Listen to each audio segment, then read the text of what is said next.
resibo sa atong timat karon sa mga kabatanunan, sa atong mga kabatanunan o dili lang sila mahimo kayong saksi sa kahayag ni Kristo.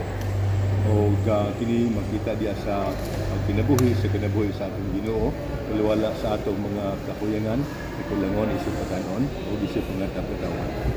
Pag pangandam matag adlaw mo gid na kan kanang 9 days man gina di pa inungit nato ka mamameri sa sabot ni dito din sa mga na pangandam siyang bulan isabak niya atong Ginoo. So tagaan kita niya sa Russell Sub, pinaagi sa pangaman ni Mama Mary na maandam po atong kaugalingon na mahimong tiunay nga mga saksi sa kinabuhi kahayag sa atong Ginoo. So sa atong giyong kadilihan nindot kay nga kahayag ron sa batan-on katong si Jay Magdadaro dito sa Cebu. Ang artificial intelligence matupa sa atong makatabang man niya siya, tool ra na siya.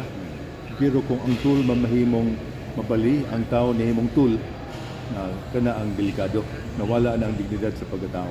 Ang artificial intelligence, artificial tungod kay ang usa lang ka aspeto ang iyang mahatag, no?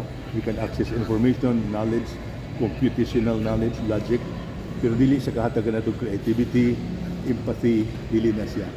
So kung yung human intelligence naglangkob ba na sa atong intellect, atong kabubuton, atong kasing-kasing, no? So, lahom ang kahulugan sa human intelligence.